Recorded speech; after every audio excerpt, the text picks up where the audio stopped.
Tiwari commerce coaching में हम आपका स्वागत करते हैं। इसमें रेक्टिफिकेशन ऑफ एरर्स, अशुद्धियों का संशोधन पार्ट 2 का ये वीडियो है। इसके पहले हमने वीडियो में बताया था कि रेक्टिफिकेशन ऑफ एरर्स या एरर्स क्या होती हैं, कितनी टाइप की होती हैं, अकाउंटिंग एरर्स क्यों उत्पन्न होती है। दूसरा के लिए हमने कहा था कि हम इसमें मल्टी चॉइस क्वेश्चन या MCQ देंगे। तो इस वीडियो में हम 10 क्वेश्चन दे रहे हैं। आगे के वीडियो में हम इससे रिलेटेड न्यूमेरिकल क्वेश्चन देंगे। तो इस वीडियो में आगे बढ़ने से पहले हम एक बार आपसे अनुरोध करते हैं कि आप हमारे चैनल को सब्सक्राइब करें और इस वीडियो को लाइक करें। वैसे आप लोगों का सहयोग बहुत अच्छा जा रहा है। तो रेक्टिफिकेशन ऑफ एरर्स पार्ट 2 में एरर्स कितने टाइप की होती हैं।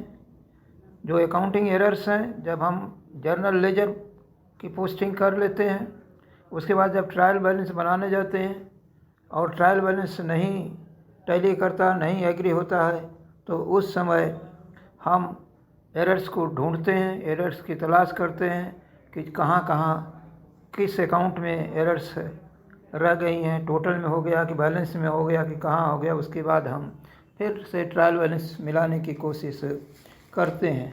तो जो एरर्स होती हैं, जो अशुद्धियाँ होती हैं, जो त्रुटियाँ होती हैं, वो कितने प्रकार की हो जाती हैं।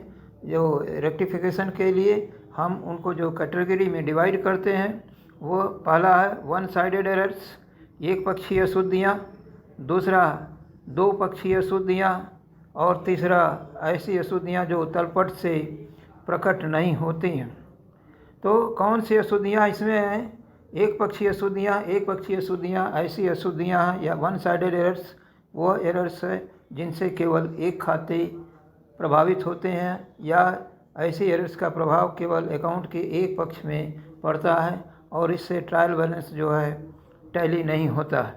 डबल साइडेड एरर्स जो है ऐसी एरर्स होती हैं जिनसे दो खाते प्रभावित होते हैं और इन दो खातों के प्रभावित होने के कारण सामान्यतया इसका प्रभाव ट्रायल बैलेंस पर नहीं होता है और ऐसी एरर्स जो है ट्रायल बैलेंस से जरिए नहीं जानी जा सकती हैं। इस तरीके से एक वन साइडेड एरर हो गई जिनसे केवल एक खाते प्रभावित होते हैं, एक पक्ष से अकाउंट का प्रभावित होता है, इफेक्टिव होता है। दूसरे में डबल साइडेड एरर्स जिनसे दो खाते प्रभावित होते हैं और ऐसी एरर्स जो तलपट से डिस्क्लोज नहीं होती हैं। तो इस तरीके से ऑल ऑफ द एबव, यानी ये इसका आंसर डी होगा। यानी ये जो टाइप्स ऑफ एरर्स है उसमें one sided errors, double sided errors और errors not disclosed by trial balance. Errors disclose by trial balance भी हो सकती है, लेकिन वो वन साइडेड एरर्स की कैटेगरी में आ जाती है।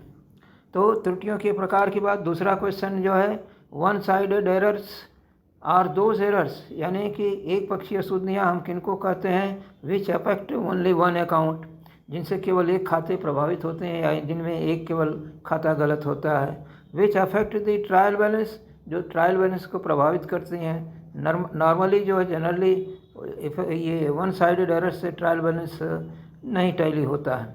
इसके बाद it can be rectified by posting या बाई जर्नल एंट्रीज, यानी जब रेक्टिफिकेशन करने जाएंगे तो वन साइडेड एरर में केवल एक खाता गलत होता है, इसलिए एक पक्ष को ही, इसमें एक अकाउंट को ही संशोधन करना रहता है, रेक्टिफाई करना रहता है।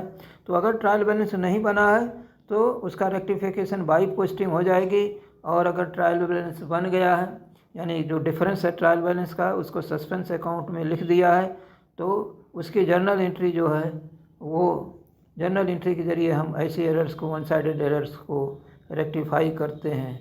तो ये जो कैरेक्टर है, ये जो लक्षण है वन साइडेड एरर का, ऑल ऑफ दिस यानी तीनों है। इसके बाद जो है क्वेश्चन नंबर तीसरा कि double are two sided errors are those errors, यानी द्विपक्षीय अशुद्धियाँ या दोहरी अशुद्धियाँ क्या हैं, कि ऐसी अशुद्धियाँ जिनसे कि दो खाते गलत होते हैं। Number A which affect two accounts, यानी जिनसे दो खाते गलत होते हैं, वो डबल साइडेड एरर कहलाते हैं। Errors which are not disclose by trial balance, अगर किसी एरर का प्रभाव दो अकाउंट पर पड़ता है तो सामान्यतया उससे ट्रायल बैलेंस नहीं मिलता है। जैसे मान लीजिए कि मजदूरी वेजेस पेमेंट करना है और उसके जगह पर हमने वेजेस पेमेंट करने वाले जो पर्सनल अकाउंट है उसको लिख दिया, तो इस तरीके से वेजेस अकाउंट भी गलत होगा और उसका पर्सनल अकाउंट भी गलत होगा और इसका ट्रायल बैलेंस पर उसके टोटल पर कोई डिफरेंस नहीं पड़ता है, क्योंकि अमाउंट डेबिट हो गया है, चाहे वेजेस अकाउंट में हो चाहे उसके पर्सनल अकाउंट में।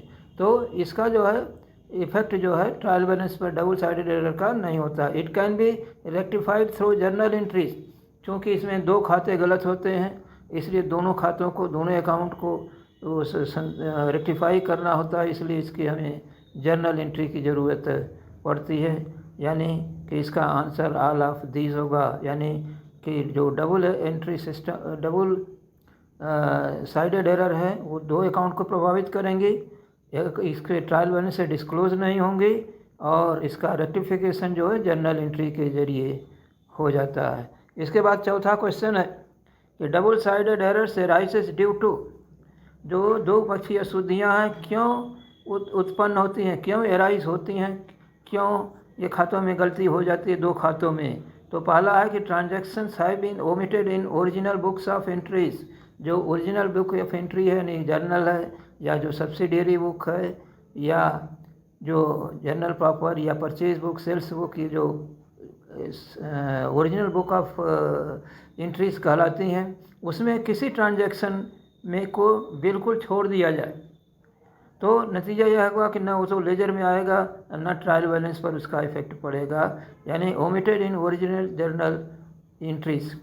इसके बाद है दूसरा, wrong recording of any transaction in the original books है। जैसे कि हमने माल खरीदा, गुड्स परचेज किया और उसको परचेज रिटर्न में या अदर बुक्स में लिख दिया तो पता चलेगा कि वो एंट्री तो हो गई है लेकिन वो गलती भी रहेगी और उसका इफेक्ट ट्रायल बैलेंस पर नहीं पड़ता है।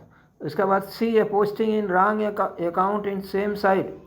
सी क्या है कि खाता वही में गलत खाते में उसी पक्ष में पोस्टिंग करनी है, कि जैसे मान लीजिए वेजेस अकाउंट में लिखना है हमें डेबिट और ले जा कर के हमने सैलरी अकाउंट में डेबिट कर दिया तो एक अकाउंट की जगह दूसरे अकाउंट में ये डेबिट हो गया, इसलिए जो है ये इसका तलपट पर ट्रायल बैलेंस के टोटल पर इसका इफेक्ट नहीं पड़ता है। तो डबल साइडेड एरर्स जो हैं वो एराइज होते हैं क्यों कि ओरिजिनल बुक ऑफ एंट्रीज में जो बुक्स हैं उसमें बिल्कुल छोड़ दी जाए या ओरिजिनल बुक्स में जो गलत बुक्स में एंट्री कर दी जाए या पोस्टिंग जो है अकाउंट के सेम साइड में किया जाए यानी उसी पक्ष में किया जाए किसी दूसरे खाते में। तो इस तरीके से चौथे क्वेश्चन का answer all of the above यानी उपरोक्त सभी होगा। पांचवा क्वेश्चन है कि one sided errors arises due to, क्यों होती हैं एक पक्षीय अशुद्धियाँ, यानी एक ऐसी अशुद्धियाँ जिनसे केवल एक खाता गलत होता है, वो क्यों ऐसा हो जाता है। एक तो ये है कि ओवर कास्टिंग या under casting of subsidiary books. Subsidiary books में क्या है कि कैश बुक है, जर्नल है, उस जर्नल के अलावा जो परचेज बुक है, सेल्स बुक है, purchase return, sales return book, bills receivable, bills payable, जो 8 ये बुक्स डिवाइड की गई हैं, बताई गई हैं, उनमें से किसी बुक्स में अगर कोई टोटल गलत हो जाता है, वो टोटल चाहे ओवर कास्टिंग हो यानी ज़्यादा हो जाए या अंडर कास्टिंग हो कम हो जाए, तो भी जो है लेजर में जब पोस्टिंग करने जाएंगे तो उस अकाउंट में कम या ज़्यादा की पोस्टिंग हो गई, नतीजा ये होगा कि जो ट्रायल बैलेंस बनेगा वो गलत होगा यानी उसका टैली नहीं होगा। तो ओवर कास्टिंग या under casting of subsidiary books के कारण एक पक्षीय अशुद्धियाँ होती हैं। दूसरा, wrong balancing of an account, किसी भी खाते का अगर हम गलत बैलेंस करते हैं, गलत शेष निकालते हैं तो भी ट्रायल बैलेंस जो है इफ़ेक्टिव हो जाता है यानी उसका प्रभाव पड़ता है, ट्रायल बैलेंस का टोटल टैली नहीं होता। When posting to any account all together omitted, journal से या सब्सिडियरी बुक से हम लेजर में पोस्टिंग करने जब जाते हैं, किसी ट्रांजैक्शन की एंट्री की पोस्टिंग बिल्कुल छूट जाए, बिल्कुल उसको न लिखा जाए, तो इसका प्रभाव इफ़ेक्ट जो है ट्रायल बैलेंस पर पड़ेगा, ट्रायल बैलेंस टैली नहीं होगा। तो एक पक्षी अशुद्धियों के उत्पन्न होने के कारण क्या है कि सहायक पुस्तकों का योग कम या अधिक लग जाए किसी पुस्तक का शेष जो है गलत लग जाए, किसी गलत खाते में पोस्टिंग बिल्कुल छूट जाए, या उपरोक्त सभी आंसर इसका है, यानी डी है पाँचवें का। छठा क्वेश्चन है कि विच स्टेटमेंट इज ट्रू, कौन सा कथन सत्य है। ये suspense account always shows debit balance, जब हम ट्रायल बैलेंस बनाते हैं और ट्रायल बैलेंस का debit amount credit amount tally नहीं करता है, तो जिस साइड में अमाउंट कम होता है उस साइड में हम अमाउंट लिख करके सस्पेंस अकाउंट लिखते हैं, उसके बाद टोटल बराबर कर लेते हैं। तो ये अमाउंट डेबिट भी कम हो सकता है, क्रेडिट भी कम हो सकता है, लेकिन क्वेश्चन में दिया है कि suspense account always shows debit balance, ऐसा नहीं है। जहाँ जिस कॉलम में अमाउंट डिफ़र करेगा यानी कम होगा वही उसका बैलेंस कहलाएगा। अगर डेबिट कॉलम कम है तो डेबिट साइड का बैलेंस होगा सस्पेंस अकाउंट का, क्रेडिट साइड कम है तो क्रेडिट का बैलेंस कम होगा। तो इस तरीके से ये जो है कथन गलत है। दूसरा है कि किसी खाते का दूसरा है कि interest received from State Bank of India will be credited to SBI account. जो बैंक से ब्याज मिला, स्टेट बैंक से ब्याज मिला मान लिए, तो इंटरेस्ट अकाउंट को हम क्रेडिट करते हैं, न कि बैंक अकाउंट को। तो ये जो है सत्य है, ये सही है। पहला वाला क्या है इनका कि suspense account always shows debit balance, ये गलत है। दूसरा जो है बी, ये भी गलत है क्योंकि इसमें इंटरेस्ट रिसीव्ड को क्रेडिट होना चाहिए जबकि SBI अकाउंट को क्रेडिट किया गया। सी जो है goods taken for personal use by proprietor will be credited to drawing account.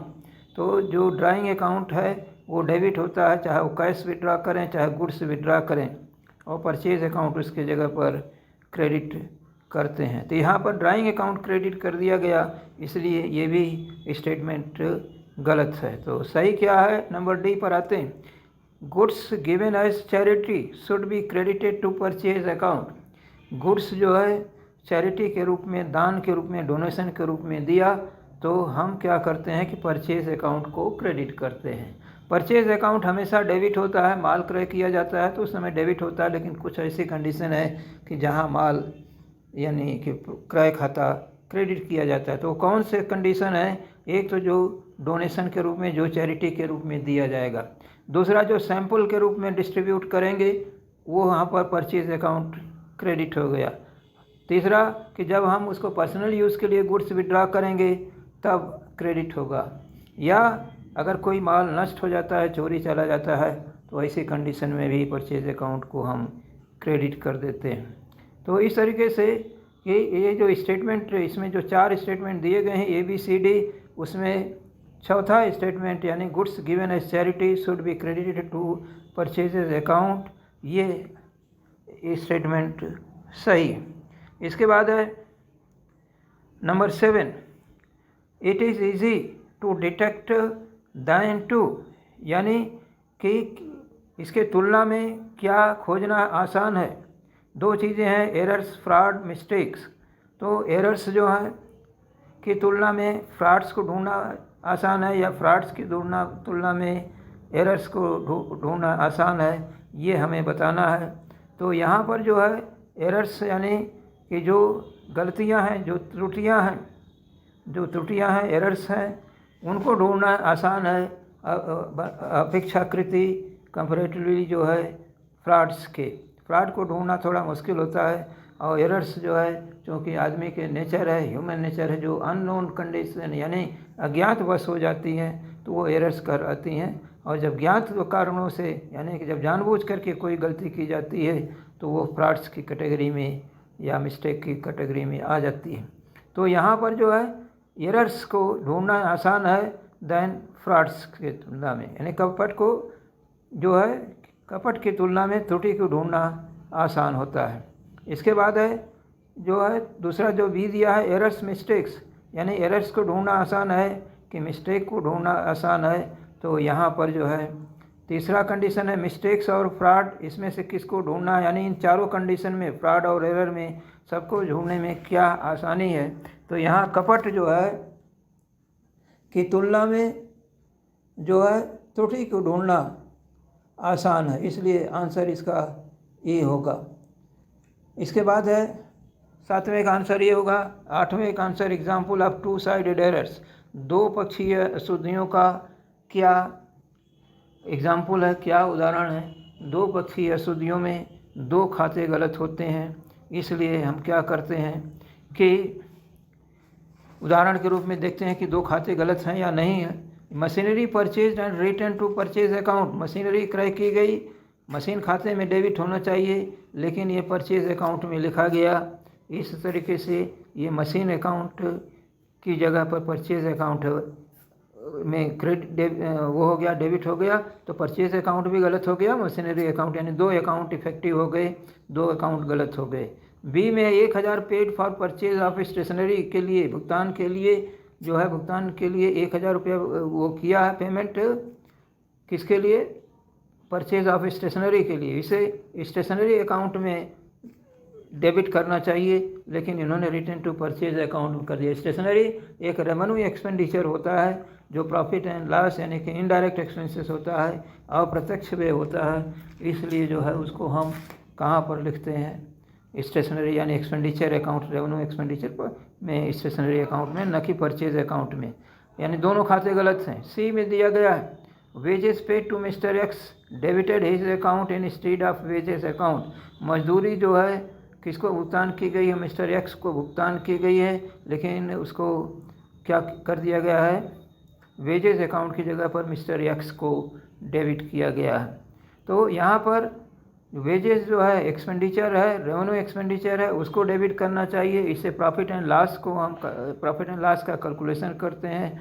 Mister x जो है काम किए हैं, उसके बदले में उनको वेजेस दी गई है, इसलिए उनके व्यक्तिगत खाते को ना डेबिट करके डेबिट करना चाहिए वेजेस अकाउंट के, यानी दोनों खाते गलत हो गए, मिस्टर एक्स का और इसका। तो इस तरीके से 8वें के क्वेश्चन का जो आंसर है वो डी होगा, ऑल ऑफ दी अबव। ये दोनों जो है एग्जाम्पल हैं किसके, टू साइडेड एरर्स के।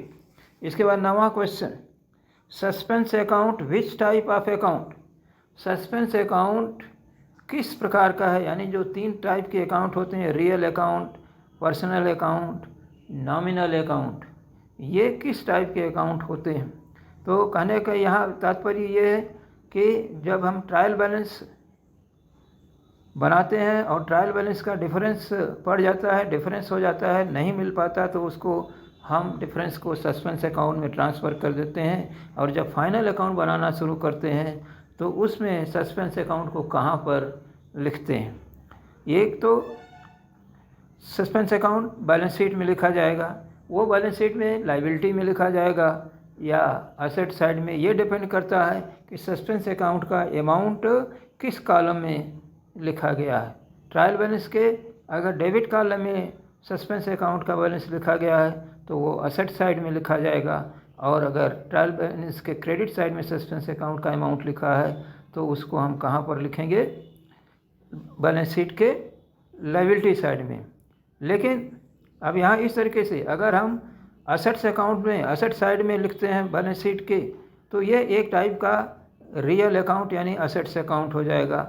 दूसरा, जब ये लायबिलिटी साइड में लिखा जाता है तो लायबिलिटी का ये एक तरीके से पर्सनल अकाउंट हो जाता है। उसके बाद जो है मान लीजिए कि कोई भी एरर्स जो है, कोई भी त्रुटि जो है, कोई भी गलती अगर किसी नॉमिनल अकाउंट से रिलेटेड हो गई, जैसे वेजेस पेड किया, परचेज से रिलेटेड गलती हो गई, तो ये सारे एंट्रियाँ जो हैं वो उनसे जब रेक्टिफिकेशन करते हैं तो वो एज ए नॉमिनल अकाउंट की तरह से ट्रीट किए जाएंगे।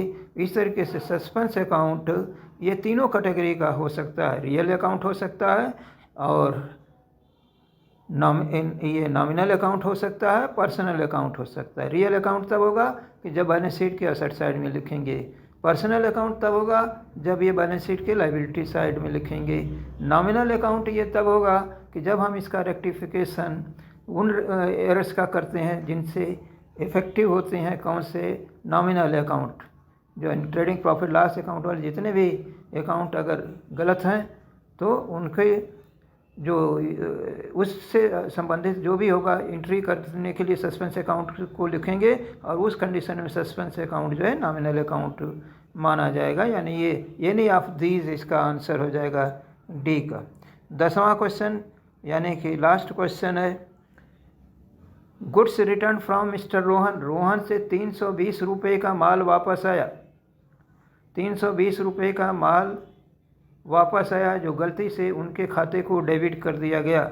Goods return from Mr Rohan ₹320 has been wrongly debited to his account. In rectifying entry his account will be credited. यानी उसके खाते में क्या लिखा जाएगा क्रेडिट करने के लिए जब हम इसकी रेक्टिफिकेशन एंट्री करने जाएंगे।